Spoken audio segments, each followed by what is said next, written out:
आज के क्लास में हम लोग जो इंग्लिश का जो फर्स्ट बुक है उसका चैप्टर 4 जो है from the diary of Anne Frank, मतलब क्या ये कि जो एनी फ्रैंक का यहाँ पे एनी फ्रैंक जो पूरा राइटर ही है, मतलब पूरा स्टोरी को वही लिखी है, बस उन्हीं का जो स्टोरी है उनका छोटा सा जो पार्ट हम लोग पूरी चैप्टर में पढ़ने वाले हैं। और इसके पिछले क्लास में हम लोग क्या किए थे, जो इसके बाद का जो पोयम है अमांडा वो हम लोग पढ़ चुके थे और आज हम लोग इस स्टोरी को पढ़ेंगे और समझेंगे। तो चीज जानने से पहले यहाँ देखते हैं कि जो एनी फ्रैंक वो क्या है, वो इस पूरा स्टोरी का मतलब क्या खुद का ही राइटर है, वो मतलब लिखी है उनके साथ, मतलब क्या क्या हुआ तो वो था जो अपने बारे में बताए हैं। और उनके साथ जो उनके पापा उनका नाम क्या था, ऑथो फ्रैंक, जो क्या उनके फादर हैं, और जो है इडिथ हॉलैंड फ्रैंक जो कौन थी उनकी मम्मी थी, और मार्गोट जो कौन है सिस्टर है। मतलब ये जो है हमारे एनी का जो पूरा फैमिली, जो यहाँ पे ये राइटर है एनी फ्रैंक, वो स्टोरी में क्या लिखी है ना, मतलब वो उनका कोई फ्रेंड नहीं था, मतलब फ्रेंड था लेकिन उनका जो होता है ना सबसे अच्छा हम उसको बोलते हैं बेस्ट फ्रेंड, जो मैं सबसे ज्यादा क्लोजली होता है, जिससे अपना सारा प्रॉब्लम शेयर कर सकते हैं, वो मेरा हेल्प करता है। इनके पास वैसा कोई फ्रेंड था नहीं, तो उस चीज के बारे में ये क्या करते हैं, डायरी को ही अपना बेस्ट फ्रेंड बनाते हैं और उसी से सारा उसमें बात में क्या करते हैं शेयर करते हैं। मतलब ये पूरा स्टोरी का एक टॉपिक हम लोग को बता चुके हैं, तो यही पे पूरा स्टोरी है, हम लोग बुक में पढ़ेंगे और समझेंगे क्या इनका कैसे क्या बाद में क्या उनका फ्रेंड बनता है, क्या इनके साथ डायरी ही जो इसका बेस्ट फ्रेंड बन के रह जाती है, और जी हम लोग पढ़ेंगे। यहाँ समझ गए, अब जल्दी हम लोग बुक में पढ़ते हैं और समझते हैं।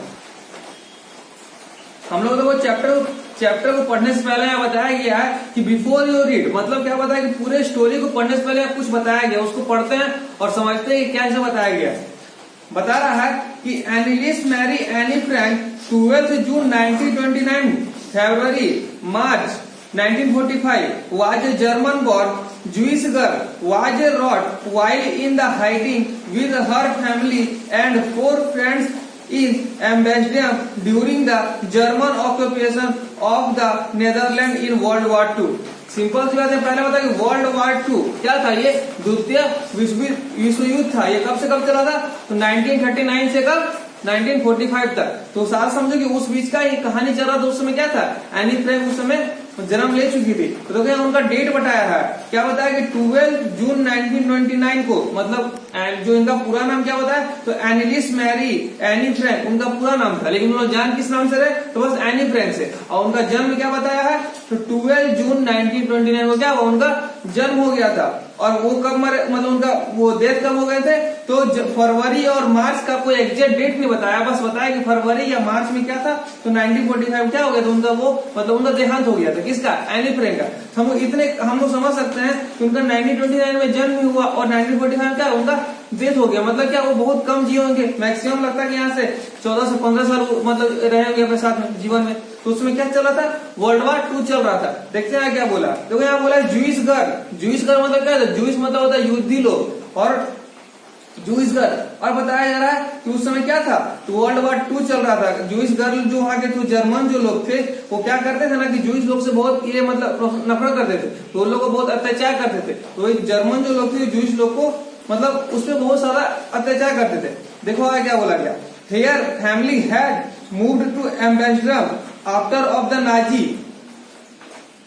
gained power in Germany but were trapped when the Nazi occupation extended into the Netherlands। देखो जो जर्मन ऑक्यूपेशन में जो नाजी लोग थे ना, जर्मन वहां का जगह था, वहां का जो नाजी लोग था ना, वो क्या था ना कि वो यहूदियों लोग से बहुत ज्यादा ही नफरत करते थे, मतलब वो लोग भी बहुत ज्यादा अत्याचार करते थे। जहाँ पे एनी फ्रैंक लोग जहाँ रहती थी, उनका जो जहाँ पूरा फैमिली रहता था, वहाँ पे यार उन लोग बहुत कष्ट होता। तो लोग वहाँ पे क्या किया ना, कि वहां से फिर क्या बताया कि ही मूव मतलब क्या, वो लोग वहां से चले गए, कहाँ चले गए, तो एम्बेसडर, मतलब ambassador after the Nazi gain power in the Germany. मतलब क्या बताया गया, देखो एम्बेसडर मतलब क्या बताया गया ना, कि वो नेदरलैंड का कैपिटल है, कौन, एम्बेसडर। तो वो लोग क्या किए, लोग जर्मनी छोड़े कहाँ चले गए, वहां चले गए। क्यों, क्योंकि उनपे बहुत सारा अत्याचार होता, उसमें वर्ल्ड वॉर 2 भी चल रहा था।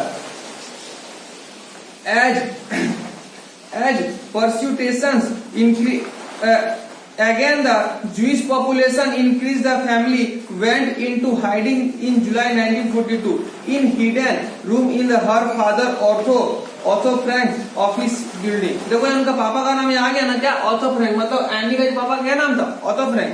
क्या बोला कि एट परस्यूटेशन मतलब होता है अत्याचार, परस्यूटेशन मतलब कहता है अत्याचार, मतलब वो लोग इतना ज्यादा अत्याचार होता ना अगेंस्ट द जूइश पीपुल, मतलब जूइश पीपुल मतलब क्या, यहूदी लोग के ऊपर कौन कर रहा था, तो नाजी लोग उस पर अत्याचार कर रहा था। Increase the family went to hiding, hiding मतलब क्या होता है, छुपना, इन जुलाई 1942 इन द हिडन, फिर वो लोग हिडन मतलब वैसे का भरपूर बताया है वो छुपे, हिडन मतलब क्या, छिपना, room in her father Otto Frank office building, मतलब उसके पापा का एक ऑफिस बिल्डिंग था जहाँ वो शायद कुछ काम करते होंगे उनका होगा, तो वहां क्या वो लोग छुप गए थे, कौन, और तो ये जो एनी का पूरा फैमिली था वो लोग, क्योंकि वो लोग क्या थे, एक ये मतलब युद्धी थे वो लोग युद्धी जो तो थे वो लोग क्या करते थे ना कि जो नाजी लोग था उसमें क्या करता, उस पर अत्याचार करता, तो उस चीज से बचने के लिए लोग कहाँ छुप गए थे, तो एक ऑफिस बिल्डिंग में छुप गए थे।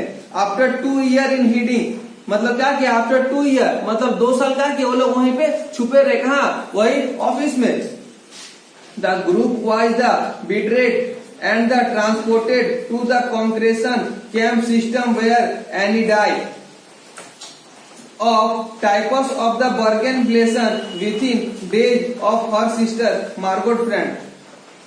अब फिर क्या बताया ना यहाँ पे देखो, आफ्टर 2 ईयर मतलब क्या, वहां पे छुपे रहे, फिर क्या बोला था, group was the betrayed, betrayed मतलब होता है कि धोखा देना, and the transported of the concentration, concentration मतलब होता है कारागार, camp of the system where Anne die मतलब क्या बताया, ऑफ द देखो यहाँ बताया typhoid is the Bergen Belsen with in day of his her sister, मतलब क्या हुआ कि जब वो लोग वहां पे 2 साल छुपे हुए थे तो उनका जो क्या था ना कि जो एनी था उनका क्या, उनको डेथ हो गए थे कब, 1945 में, मुझे पहले बताया कि उस समय क्या कि उनका डेथ हो गया था, कैसे, तो टाइफॉइड से, of her sister Margot Frank, her father also the only survivor of the group return of the ambassador after the war ended, war मतलब क्या, युद्ध मतलब जब वहां पर युद्ध मतलब जब खत्म हुआ तो उसके पापा क्या किए, दोबारा कहाँ गए, जहां से वो भागे थे, कहां से, तो वो एम्बेसडर वहां पे दोबारा गए। To find the diary has been saved, वहां पे वो क्या देखते हैं कि वहां पे एक डायरी जो है वो सेव से रखा हुआ है, मतलब सुरक्षित। Convict that was the unique record he took action to have in published in English under the name of the diary of a young girl, और उसके जो पापा थे ना वो क्या बोले, सोच लिए थे जो डायरी लिखा हुआ था उसके बाद उसको पब्लिश करना, मतलब पूरे दुनिया में क्या करना उसको मतलब फैलाना, ये जो डायरी लिखी थी कौन, Anne Frank. He took action A have publisher, publisher मतलब क्या, वो पूरा फैला देना, इंग्लिश अंडर द नेम, और क्या क्या वो बहुत ज्यादा फेमस हुआ, उसका नाम क्या पड़ा, उस बुक का नाम द डायरी ऑफ यंगर, मतलब जो एनी लिखी थी उसका क्या नाम है, डायरी ऑफ यंगर, और उसी का जो एक पार्ट है छोटा सा, हम लोग उस चीज को आज स्टोरी में पढ़ने वाले हैं। The diary was given of Anne Frank for the 13th birthday of the chroniclist of the event of the her life 12 June 1942 until its final entry of the 1 August 1944, मतलब क्या बताया गया, जो डायरी था जो डायरी गिवन दिया गया था किसके, एनी फ्रैंक के द्वारा, कब, तो 13th बर्थडे पे वो उसको मतलब लिखी थी, 13th बर्थडे से वहां वो लिखना शुरू की थी। और यहाँ देखो क्रॉनिकल्स मतलब होता है रिकॉर्ड, मतलब जो वो रिकॉर्ड की था डायरी में उस चीज के बारे में, of the event her life 12 जून 1942 मतलब वो हर एक लाइफ को 1942 से लेके 1 अगस्त 1944 तक क्या की उसमें हर एक चीज को फाइनल एंट्री की थी, कौन, Anne Frank. It was eventually translate from the original Dutch into many languages and the become one of the world's most widely read book, मतलब क्या वो जो था ना वो डच लैंग्वेज में लिखा हुआ था, उसका ओरिजिनल लैंग्वेज क्या था, डच लैंग्वेज था, लेकिन उसको क्या किया ना कि बहुत सारा मैनी लैंग्वेज मतलब बहुत सारे भाषाओं में उसको क्या किया, उसको ट्रांसलेट किया गया और सब जगह पब्लिश किया गया। तो यहाँ पता है वाइडली मतलब होता है व्यापक रूप से मतलब उसको क्या व्यापक रूप से बहुत ज्यादा फैलाया गया। There have also been several films, television and the theatrical production and the even an opera based on the diary। देखो यहाँ बताया गया जो फिर उनके जो डायरी में लिखा हुआ उसमें क्या हुआ, बहुत सारा एक सर्वल फिल्म भी बनी, टेलीविजन पे भी आया और एक थिएट्रिकल प्रोडक्शन भी हुआ एंड द इवन ओपेरा मतलब क्या होता है, नाटक, मतलब जो वो स्टोरी लिखा हुआ था उसमें क्या हुआ एक नाटक भी लोग उसमें करते थे, जैसे जैसे उनपे या तो कुछ प्रॉब्लम हुआ होगा या जो भी घटना था जो भी मतलब वो डायरी में लिखा हुआ था उसपे क्या करते थे वो लोग, तो उसपे नाटक भी हो चुका था। फिर बताया गया ये describe at the work of a mature and the insightful mind. The diary of provides an intimated examination of the daily life under of the Nazi occupation. मतलब यहाँ क्या बताया गया कि डिस्क्राइब, जो चीज उसको डिस्क्राइब किया था कौन, of the matures of the insightful, मतलब क्या, जो उस डायरी को लिखने वाला कितना समझदार और अच्छा व्यक्ति होगा, उस चीज के बारे में यहाँ बताया जा रहा है. The diary provide of the intimate examination of daily life under night occupation. मतलब बताया गया जो वो जो डायरी लिखा हुआ था वो हमारे लाइफ से, हमारे लाइफ में जो भी हम लोग पर डे लाइफ में करते हैं, ये वो चीज के बारे में साथ उसमें लिखा हुआ था. Anne Frank has the become one of the most renowned and the discussed of the holocaust victim. मतलब होलोकॉटिस्ट मतलब होता है कि विध्वंस. मतलब बताया कि एनी फ्रैंक का जो था वो one of the most renowned and the discussed, मतलब उसको डिस्कस को मतलब उसकी बातचीत को रखने के लिए कहाँ रखा गया था, तो विध्वंस में वो चीज को उसको रखा गया था. मतलब ये एक सिंपल सा ये मतलब इंट्रोडक्शन था कि हम लोग यहाँ समझ सकते हैं. जो एनी फ्रैंक कुछ ही वर्ल्ड वॉर उस समय 2 चल रहा था, तो क्या कि वहां से जो नेदरलैंड का कैपिटल था, एम्बेसडर वहां जाके छुपी हुई थी. कहाँ, तो अपने पापा के ऑफिस में. वहां पे 2 साल तक क्या किया वो लोग वहीं पे छुपी रहे. क्यों रहे, क्योंकि वहां वो लोग क्या थे, एक युद्धी लोग थी, मतलब क्या थी, जूइश गर्ल थी, और वहां का जो नाजी लोग था क्या करता, वो उनपे अत्याचार करता, और उस समय वर्ल्ड वॉर 2 भी चल रहा था. तो इस चीज को सारे से बचने के लिए 2 साल वहीं पे रहे. अब देखते हैं ये 2 साल के बीच में जो ये एनी के साथ जो घटा शायद वही चीज उसमें नोट की होगी. कुछ लोग पढ़ते हैं और समझते हैं. अब यहाँ चैप्टर शुरू होता है. अब बताया जा रहा है कि writing in a diary is a real strange experience for someone like me. मतलब अब जो एनी वो बता रही है कि राइटिंग इन ए डायरी मतलब जो डायरी लिखने का जो एक अजीब स्ट्रेंज मतलब क्या, एक अजीब एक्सपीरियंस है. मतलब जो हम जैसे वो बोल रही है समवन लाइक मी, मतलब मेरे जैसे लड़कियों को एक डायरी लिखना एक अजीब बात है. अजीब एक्सपीरियंस मतलब एक अजीब बात है. तो वही चीज बता रही है. Not only because I have never written anything before, but also because it seemed to me that later or neither I nor anyone else will be interested into the music of the 13 years old school girl. अब वो बता रही है कि not only because मतलब केवल इसी कारण नहीं, I have never written anything before. मतलब क्या बता रही है, इसी कारण वो डायरी नहीं लिखी थी. क्यों लिखी थी, क्योंकि इसके पहले भी क्या था ना, वो कभी लिखना नहीं चाहती थी. मतलब क्या बता रहा है वो बिफोर, मतलब उसके पहले भी कभी वो लिखना नहीं चाहती थी. बट लेकिन ऑल्सो बिकॉज सिम, लेकिन इसके कारण भी उसे क्या किया, वो डायरी लिखी. और देखो क्या बोलती है वो फिर, to me the letter of the neither I nor anyone else will be interested. मतलब वो सोचती है क्या कि in the music of the 13 years old schooler. अब वो सोचती है अगर मैं डायरी लिखूंगी तो लोग क्या सोचेंगे, 13 साल की लड़की क्या डायरी लिखेगी, वो उसका थिंकिंग कैसा होगा. वो चीज है उसको उस चीज से भी डर था कि अगर लोग अगर डायरी लिखते हैं, मतलब क्या जो हमारे एजेड होते हैं या फिर जो अच्छे पढ़े लिखे होते हैं, जिनका डिग्री हो, तो वो डायरी लिखते हैं तो उनका डायरी पढ़ने में अच्छा लगता है. तो ये एनी सोचती थी कि मैं तो अभी 13 साल की हूँ ही, और जब मैं डायरी लिखूंगी तो वो लोग क्या सोचेंगे कि इसका डायरी को कोई पढ़ने में इंटरेस्टेड होगा. तो वो चीज के बारे में ये सोच रही थी. ओह वेल मतलब अच्छा चलो, कौन बोलते, वो एनी मतलब बोली वही.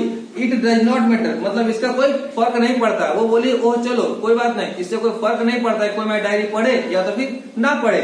आई feel like writing and I have an even greater need to get all things off my chest. मतलब देखो यहाँ चेस्ट मतलब क्या बता रहा है, हम लोग ऐसे नॉर्मल चेस्ट मतलब क्या समझते हैं, अपना छाती को मतलब सीना को. मतलब यहाँ वो चेस्ट का मतलब कुछ और मतलब बता रही है. क्या बता रही है कि वो क्या बोली, वो मतलब बोली कि आई फील लाइक राइटिंग. वो क्या है, उसको लिखने में उसको वो फील कर रही थी, मुझे लिखना है, उसको लिखने में अच्छा लगता था.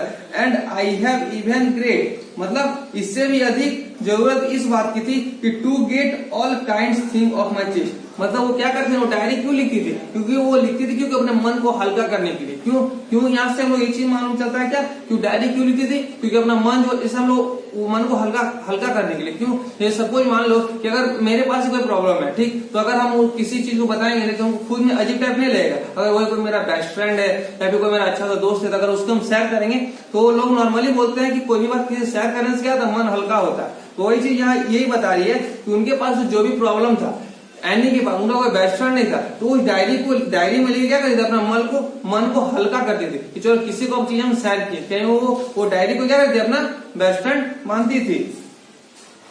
Paper has more patents than people. I thought of the saying on one of those days when I was feeling chin in my hand. देखो क्या बोला कि people has more patience the people, मतलब क्या पैशंस मतलब क्या, धीरज, मतलब लोग क्या कर रहे थे उसी को सुन के सब में धीरज रखता। तो क्या बोला कि आई थाउट मतलब मैं सोच रही थी क्या कि of the saying of one those day, मतलब वो इस बात को याद कर रही थी, क्या किस बात को, व्हेन जब I was feel the little depress मतलब क्या उदास होना, जब वो छोटी सी बच्ची उदास थी तो उस बात को सोच रही थी। And was sitting in the home with my chin in my hand. देखो चीन मतलब क्या होता है, ये जो हम लोग ये बोलते हैं ना यहाँ पे मतलब ऐसा रखना, तो वही बता रही है यहाँ पे जो यानी तू बताई थी। तो अपने घर में जो थी वो उदास बैठे हुए अपने हैंड को इस तरह, इसको बोलते हैं चीन, मतलब इस चीज को यहाँ पे चीन पे रख के क्या कहते वो सोच रही थी, कौन, एनी, उदास होके। फिर देखो आगे क्या बोल रहा है, हाँ क्या बोला कि ब्रॉड ऑफ द लिस्टलेस, मतलब देखो ब्रॉड मतलब होता है उब जाना और लिस्टलेस मतलब होता है थकी, मतलब वो बेचारी थकी हुई लड़की उदास लड़की क्या करी थी उस इस तरह मतलब अपने हैंड को चीन पे रख के सोच रही थी। वंडरिंग मतलब क्या था, सोचना, वेदर टू से इन और गो आउट। अब वो क्या सोच रही थी कि वेदर टू से इन और गो आउट, मतलब क्या बोल रही थी कि मैं लिखूं कि ना लिखूं, उस चीज के बारे में वो सोच रही थी। आई फाइनली स्टे मतलब क्या हुआ कि वो फाइनली में स्टे बोली।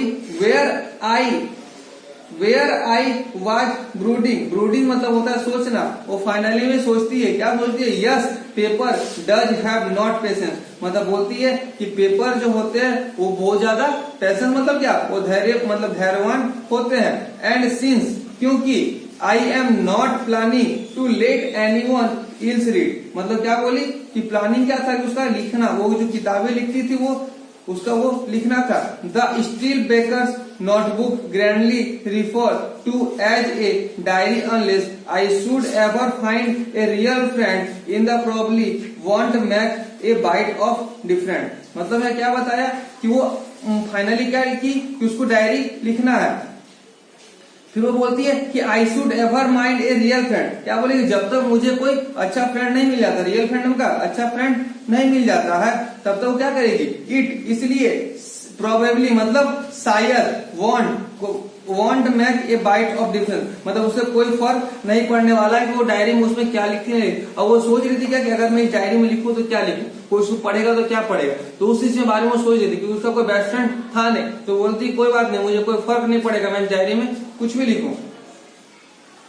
Now I am back to the point, अब बोलती अब मैं कहा वापस अपने पॉइंट पे आ रहा हूं, मतलब वो डायरी लिखने का पॉइंट पे आ रही है।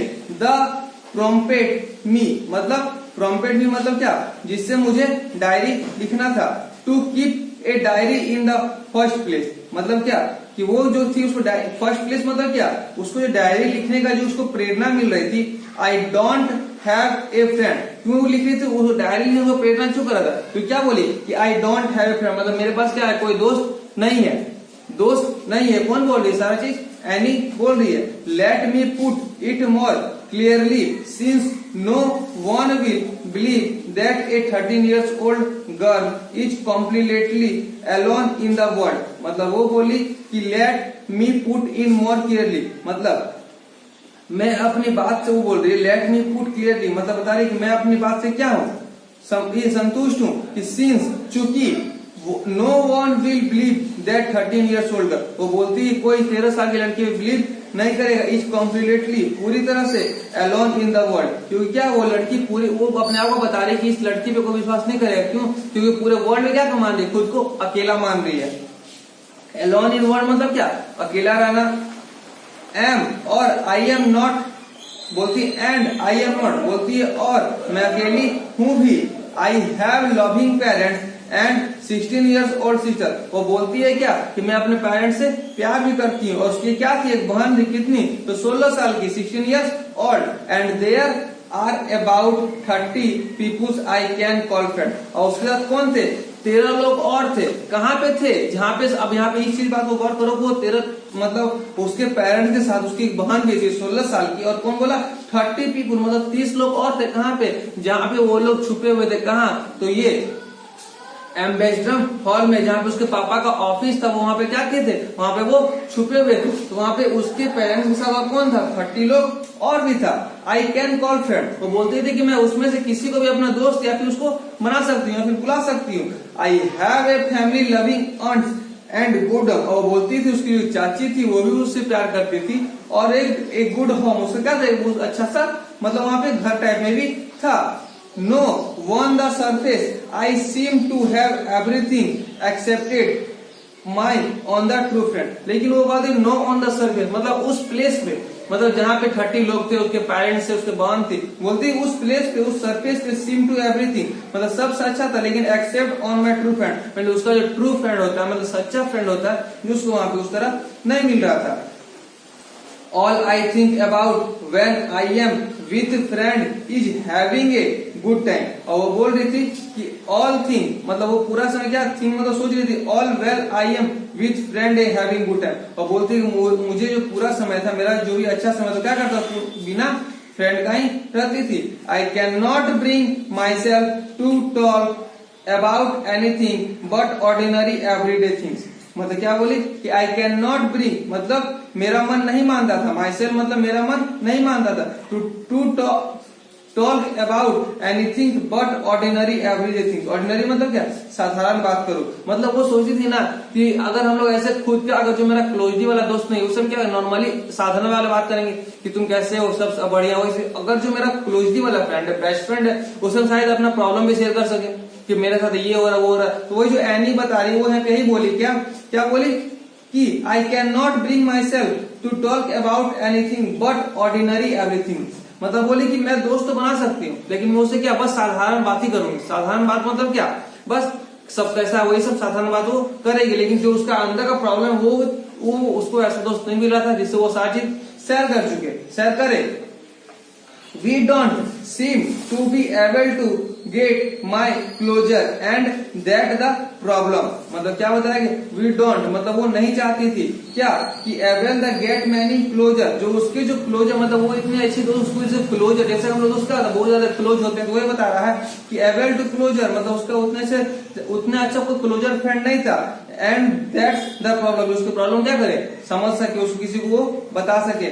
मे be it's my fault that we don't confide of the each other, अब वो बोलती थी मे बी शायद ये मेरा ही गलती है, फॉल्ट मतलब क्या वो मेरा ही गलती है कि we want confide in each other. देखो कॉन्फिड मतलब क्या बताया यार, to tell the personal things privately to the personal that on trust, मतलब क्या बताया कि ऐसा दोस्त मतलब जिसपे आप अपना पूरा विश्वास कर सके और सारा अपना पर्सनल बात उससे हम शेयर कर चुके, वही बताया कॉन्फिड मतलब ईच अदर, मतलब उसके पास कोई ऐसा दोस्त नहीं था जिससे वो सारा चीज को शेयर कर सके। In any case that just how thing are and the unfortunately that they are not liable to the change. अब क्या बोला कि इन द केस मतलब वो केस में था, that the just now things मतलब वो सोचती थी क्या कि एंड अनफॉर्चुनेटली मतलब वो पूरी तरह से क्या थी, अब वहां से वो चेंज हो रही थी। This is why I have started the diary, अब वो क्या करने वाली थी कि वहां से I have started the diary, मतलब वो सारी इस विचार मन में सोची कि इसके साथ उसका कोई फ्रेंड नहीं है, वो किसी से अपना बात शेयर नहीं कर सकती है, अगर उसका कोई दोस्त भी है वो उससे क्या मतलब सिर्फ साधारण बातें कर सकती है, तो इसी को सोचने का गई थी, वहां से वो डायरी सोचती कि मैं यहाँ से लिखूंगी।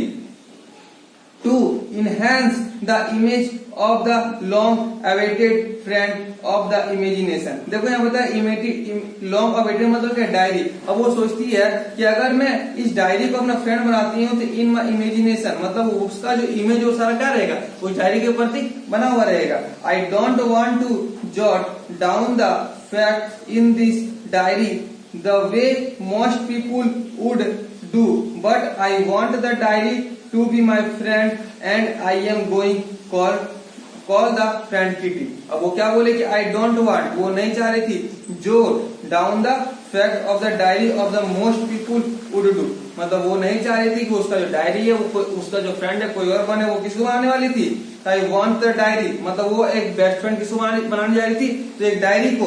And I am going the call of friend kitty, और उसको वो किस नाम से पुकारती, कॉल मतलब क्या, तो उस डायरी का नाम क्या दे रही थी, तो किटी। कौन, एनी फ्रेंड, जो वही थी। अब क्या बोली कि उसके लास्ट में कोई फ्रेंड नहीं बना, तो वो लास्ट में क्या की, तो एनी को ही, मतलब जो डायरी का नाम थी किटी, और उसको अपना फ्रेंड वो बनाने जा रही थी।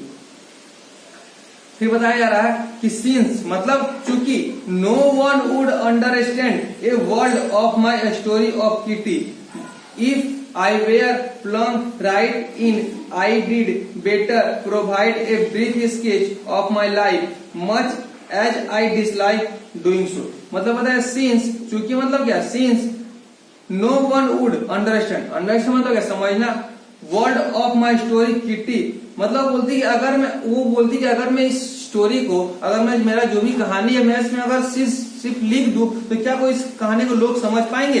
If we are plunge, plunge मतलब क्या, बिना प्लंग राइट मतलब क्या, बिना भूमिका के, मतलब भूमिका मतलब अगर मेरा क्या रोल है क्या रोल नहीं है, अगर मैं उसको ड्रॉ ना करूं सिर्फ लिख दूं तो क्या वो लोग समझ पाएंगे। ये कौन सोच रही थी, any. I did better provide the brief sketch, brief sketch मतलब क्या, वो अपने सोची कि मैं कैसे डायरी लिखूंगी, तो स्केच बनाते हुए मतलब कुछ ड्राइंग को बनाते हुए मैं डायरी में लिखूंगी। ऑफ माई लाइफ मतलब मेरे लाइफ से जुड़ी हुई। Much as a I dislike doing so, और क्या किया, उस चीज को मान के क्या किया, वहां से वो मतलब अपना स्केच को कैसा लिखने जाती थी, तो ड्राइंग को बनाते हुए वहां पे वो स्केच मतलब वो अपना डायरी में लिख रही थी। My father the most adorable father I have ever seen did not marry my mother until he was 36 and she was 25। अब बोल रही थी वो कि my father the most adorable, adorable मतलब होता है सबसे प्यार, सबसे जो सबसे ज्यादा प्यार करते वही यहाँ बताया जा रहा है कि my father the most adorable father I have ever seen did not marry my mother until the 36। वो बोली कि मेरे पापा जो सबसे प्यारे हैं वो तब तक शादी नहीं की थे, कब तक, जब तक वो 36 एज का ना हो गए थे तब तक। वही बोला गया कि until he was 36 and she was 25, और मेरी मम्मी कितनी थी, जब तक 25 की नहीं होगी तब तक वो दोनों शादी नहीं किए थे। माई सिस्टर मार्गोट, और उनका सिस्टर का नाम क्या बताया गया, मार्गोट, जो कि स्टार्टिंग में ही लिख दिया है। Margot was a born of the Frankfurt in Germany of the 1926। अब उनका बहन का जन्म कहाँ हुआ था, तो 1926 में कहा, तो फ्रैंकफर्ट के मतलब जर्मनी के फ्रैंकफर्ट में हुआ था। I was born on the 12 June 1929। I was born मतलब कौन, एनी का बात बताया जा रहा है। वो बोली कि मैं कब जन्म ली थी, तो 12 जून 1929 को, जो स्टार्टिंग में इस बात को हम जिक्र कर चुके थे। I live in the Frankfurt until I was 4, मतलब क्या बोला कि वो फ्रैंकफर्ट में मतलब कहाँ रही थी, तो 4 साल तक वहीं रही थी। My father emigrated of the Holland in 1933। देखो यहाँ बताया गया कि इमिग्रेटेड मतलब क्या होता है कि एक देश से दूसरे देश, मतलब एक देश को छोड़कर दूसरे देश चले जाना, उस चीज को क्या बोलते हैं कि उसी को क्या बोलते हैं, तो इमिग्रेटेड। सपोज मानते हैं कि आज की जनरेशन में किसी के भी पापा जो होते हैं वो क्या करते हैं कि अपने देश से मतलब हम रहते हैं यहाँ पे और क्या करते हैं कहीं काम करने के लिए या फिर दूसरी जगह चले जाते हैं। सपोज आज हम झारखंड में रह रहे हैं, कल हमको अगर मेरा उससे कोई काम का ऑफर आए तो हम क्या कर सकते हैं, या तो ये मुंबई जा सकते हैं या फिर दिल्ली जा सकते हैं। मतलब वो क्या हुआ कि एक शहर से दूसरे शहर छोड़े गए। उसी तरह यहाँ बता रहा है कि एनी अपना बात बता रही है अपने पापा के बारे में कि उसके जो पापा थे ना वो एक देश को छोड़कर दूसरे देश से जा चुके थे, वही बता रही है। माई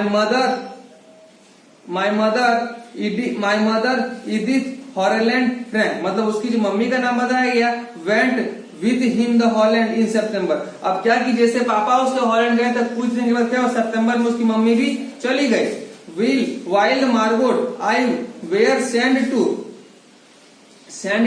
HN to stay with our grandmother. और वो क्या की कि उसकी जो मम्मी थी वो क्या की उसको एनी को कहाँ छोड़ के चली गई, तो ग्रैंड मदर मतलब अपनी दादी के यहाँ छोड़ के चली गई, कहाँ, अपने पापा के पास हॉलैंड में। मार्गोट वेंट टू हॉलैंड इन दिसंबर। अब जो उसकी बहन थी कौन, बड़ी बहन मार्गोट, अब वो भी क्या की दिसंबर में चली गई। सितंबर में मम्मी गई और दिसंबर में मार्गोट भी चली गई, कहाँ, Holland.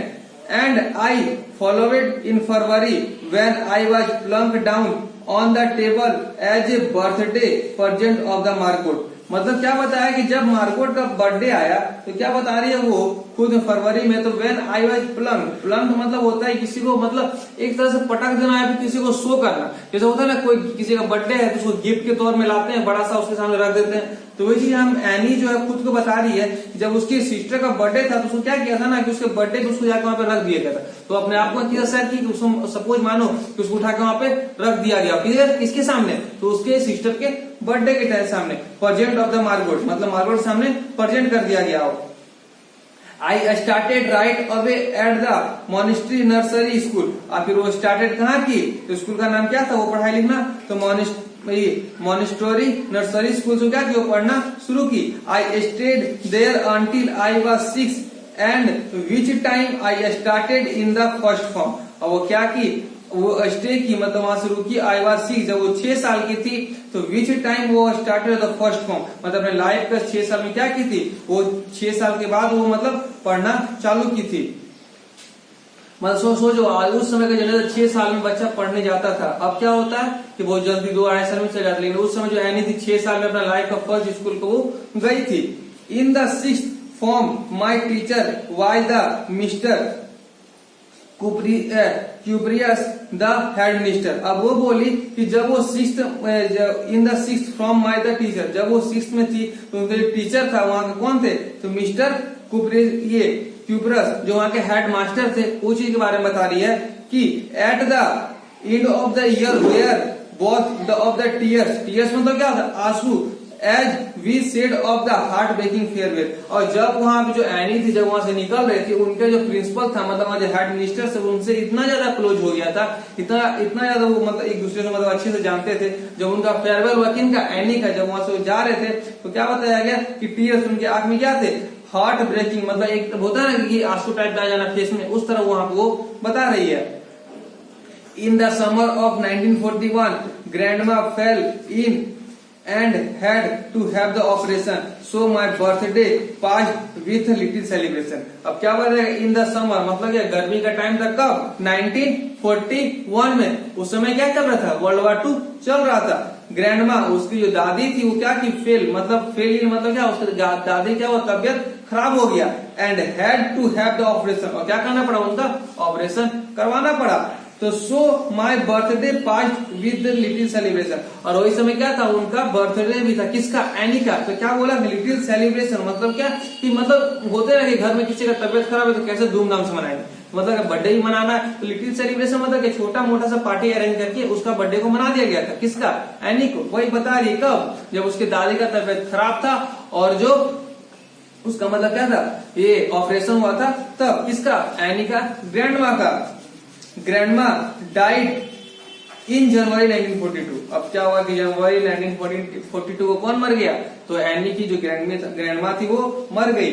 No one know how often I think to her and still love her, मतलब क्या हुआ कि किसी को मालूम नहीं था, मतलब नो वन नोज मतलब क्या, किसी को मालूम नहीं था। How often I think her and still love her, मतलब वो क्या सोचती है, वो किसी से कितना प्यार करती है, लव करती है, कौन, any. This birthday celebrate in 1942 was the intended to make up for the other and the grandma candle was a light long with the rest। मतलब क्या बताया गया कि जब 1941 में उनका जब ये ग्रैंडमा का जब ये ऑपरेशन हुआ था और उस समय जब इसका बर्थडे आ गया था, एनी का छोटा मोटा प्रोग्राम हुआ था, लेकिन जब नेक्स्ट ईयर जब स्टार्टिंग में ही जनवरी में उनकी माँ उनकी जो ग्रैंडमा थी वो एक्सपायर कर गई थी, और उसके बाद जब एनी का जो बर्थडे आया था तो कैसा सेलिब्रेट हुआ था, मतलब देखो बताया गया कि बर्थडे सेलिब्रेशन ऑफ 1942 इंटेंडेड मतलब क्या बहुत ज्यादा ही मतलब वो पार्टी का था, पिछले के मुकाबले बहुत अच्छा था। और क्या हुआ था कि अब for other and grandma candle why the little along with the rest, मतलब ग्रैंडमा कैंडल क्या मतलब जिस दिन उसका बर्थडे को सेलिब्रेट कर रहे थे, किसका, एनी का, उस दिन क्या कहते ग्रैंडमा के फोटो के पास उनका एक कैंडल जलाया गया था, वो चीज बता रही है कौन, Anne. The four of us are still doing well, मतलब क्या बोला कि मतलब क्या बोला कि हम चार अभी क्या थे, सही सलामत थे। कौन, वो ये लोग जो फैमिली था वो लोग क्या थे, और वो लोग चार अभी सही सलामत थे। मतलब ये सारा काम कहाँ हो रहा है, वहीं पे जहाँ पे वो लोग 2 साल में छुपे हुए थे वहीं पे। And that brings me to the present date of the 20 June 1942 and the ये सॉलमेन डेलिकेशन ऑफ माई डायरी। और वो क्या किया कि 20 जून 1942 तक में वो जो भी डायरी में नोट की थी वो चीज तो बारे में वो लिखी थी। अब इसके बाद क्या है कि वो एक लेटर टाइप में लिखती है। वो क्या लिखती है, ये लेटर टाइप, इसको हम नेक्स्ट क्लास में पढ़ेंगे। आज के लिए हम लोग इतना ही पढ़ेंगे और इतना ही। और आप लोगों को क्या करना है कि यहाँ से जो भी चैप्टर 1 और चैप्टर 2 का जो क्वेश्चन भेजा जा रहा है उसको पढ़ना है और समझना है। और जो भी आज हम स्टोरी को पढ़े ये नेक्स्ट क्लास में यहाँ से लोग कब शुरू करेंगे, जो लिखी है ये डियरेस्ट किटी, मतलब जो अब वहां से वो डायरी में लिख रही है उसी का हम नेक्स्ट क्लास में पूरा को पढ़ेंगे। आप लोग को क्या करना है, हिंदी में लिखना है और समझना है। बाय।